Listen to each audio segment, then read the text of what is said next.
तर चला आज आपण खमंग खुसखुशीत असा उपवासाचे थालीपीठ बनवणार आहोत।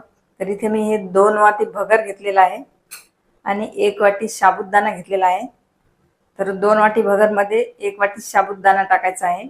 साबुदाणा जास्त टाकायचा नाही कारण साबुदाणा चिकट असतो। तर या दोन्ही वस्तू एका कढईमध्ये भाजून घ्यायच्या आहेत।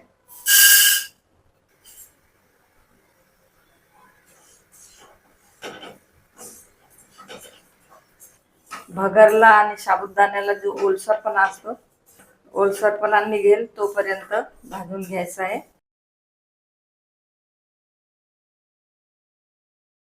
दोन्ही जिन्नस छान भाजलेले आहे, काढून घ्यायचे आहे। तर याला मी थंड करून घेतलेला आहे आणि साबुदाणा भगरला थंडच करून घ्यायचं। मग थंड झाल्याच्या नंतर छान ग्राइंड होते।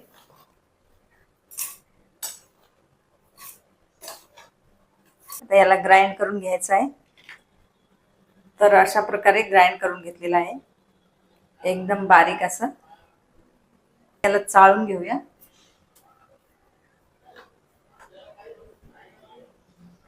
थोडं थोडं करून 2 वेळेस याला ग्राइंड करून घेतलेला आहे।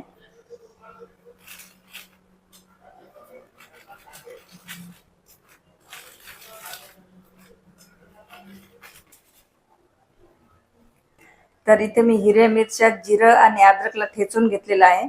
तर हे टाकायचं आहे पिठामध्ये। 1 चम्मच, 1 चम्मच तीळ टाकायचे आहे।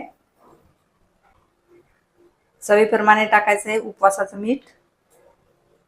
1 चम्मच टाकायचं आहे दही। थोडीशी हळद टाकायची आहे कलर साठी। 1 चम्मच तेल टाकूया। खूप सारी टाकायची हिरवी कोथिंबीर। तर याला करायचं आहे मिक्स।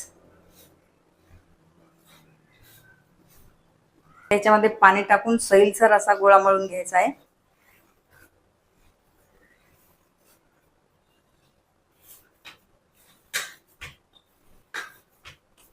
जास्त घट्ट नाही आणि जास्त पातळ नाही, असं हे पीठ मळून घेतलेलं आहे।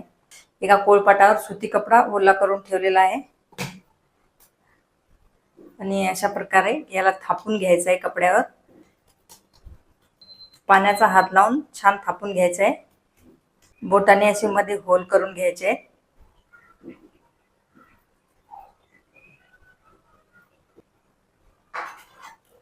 गॅसवर तवा ठेवलेला आहे। तव्याला थोडंसं तेल लावून घेऊया। तर हे थालीपीठ टाकायचं आहे।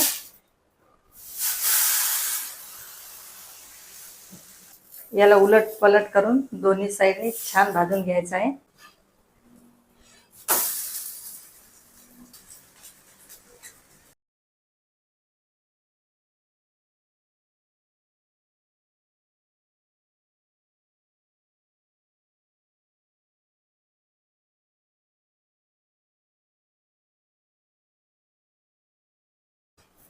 तर बघा खूप छान हे थालीपीठ भाजलेलं आहे, काढून घेऊया।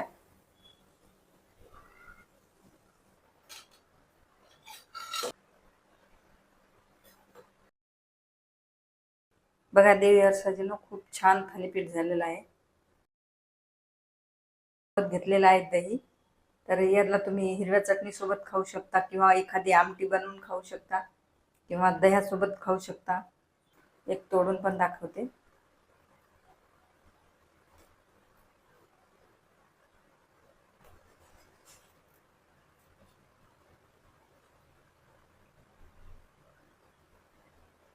तर हे उपवासाचं थालीपीठ कसं वाटलं कमेंटमध्ये जरूर सांगा।